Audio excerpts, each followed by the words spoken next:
Success at last, albeit overdue and underwhelming. Head to the war room for an update on the situation.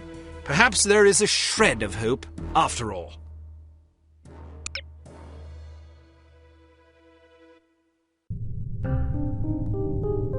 I can't believe this. She's late again. Where is that blasted girl? Give her a break, Smithy. About damn time. There's been a new development. I heard about the Monte Carlo incident. Was it harm? Indeed, they've just issued their demands. What you know is that at precisely 1700 hours Greenwich Mean Time on September 19th, 1967, an explosion destroyed Club Metropole in Monte Carlo, Monaco, killing 47 people and injuring more than 100. What you do not know is that the source of the blast was not a mechanical device, but rather a man, Commissioner Maurice Albert. Because you are at least somewhat familiar with the research of Dr. Otto Schenker, you are therefore capable of comprehending both the plausibility of this claim as well as its implications. As we have demonstrated, our organization, HARM, possesses the recipe for a biological weapon of such insidious potential and singular destructive power that no one on the planet is safe. Unless our demands are met. This is outlandish. By now, I'm sure you have received the itemized list of our requirements. You have exactly 1 week to fulfill these requirements. If our demands are not met, we will be forced to discipline you. Already, we have infected prominent individuals in 36 major metropolitan areas around the world.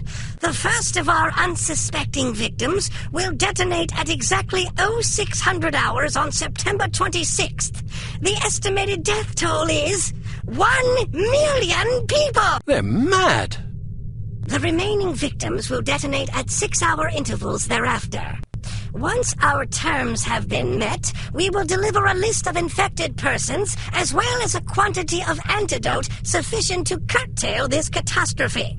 However, because the deadline we have imposed is dictated by the chemical fuse inherent in the reagent itself, the sooner you comply with our wishes, the more time you will have available in which to administer the antidote. I assure you that you do not possess the medical means necessary to diagnose the infection, nor the technical means necessary to diffuse it. Therefore, it would be in your best interest not to squander valuable time on such useless endeavors. Furthermore, any attempts by your Secret Service organizations to interfere with harm shall be severely punished. That is all. A puppet? Don't be fooled by the messenger. This situation is extremely grave. They certainly expect us to swallow a lot of maybes. Maybe they're telling the truth about Monte Carlo. Maybe the consequences would be as dire as they predict. Maybe there's an antidote. Maybe they'll fulfill their end of the bargain. I tend to agree with you, Agent Archer. But for the time being, I suggest we take them at their word. The word of a puppet? What are their demands? Mr. Smith? £50 million sterling, the continent of Australia, and an internationally recognized holiday to be known as Praise Be to Harm Day. I don't see the point. Presumably it is to praise harm.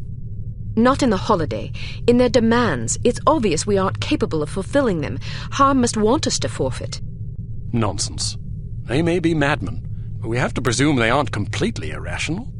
Why even issue demands if their sole purpose were to cause destruction and chaos? Perhaps they expect a partial capitulation. That way they can get what they really want, the £50 million sterling.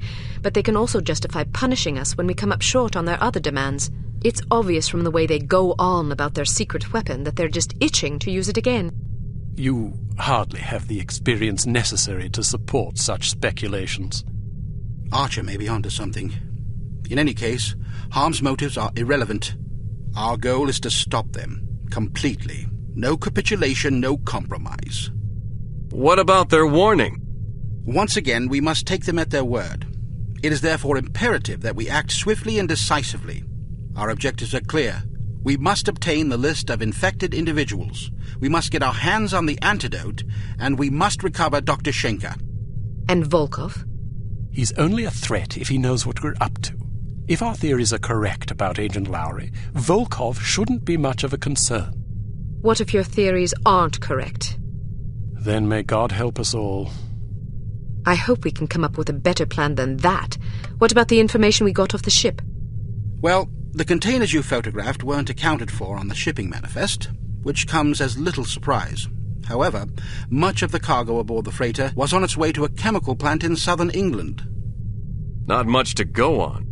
Be that as it may, it's better than sitting on our hands waiting to find out if Archer's correct about Harm's intentions. And the captain's log? Useless. Shite. Tell us about this chemical plant. It's owned by Dumas Industrial Enterprises. Dumas? As in Baron Archibald Dumas? What do you know about him? Only what I've read in the papers. Apparently, he's a reclusive chap who spends much of his time hunting big game in Africa and Southeast Asia. No one knows much about him except that he inherited the company from his father about 10 years ago. We're counting on you to discover whether or not he's connected to Harm. And if he is? First things first. For now, try to get an audience with the man. Size him up. We need to know what sort of fellow we're dealing with. Your best bet is to see if you can catch him at the chemical plant. There's also a corporate office up north, but apparently he doesn't spend much time there. Whatever you do, don't jeopardize your cover. It's imperative that we take Harm by surprise. Understood. I have a hunch we're getting close. If this lead pays off, we'll be one important step closer to victory. Welcome to Advanced Field Tactics. We've cooked up a stunning new perfume for you. It temporarily blinds and dazes anyone caught in its influence. Do be careful not to spray it upwind.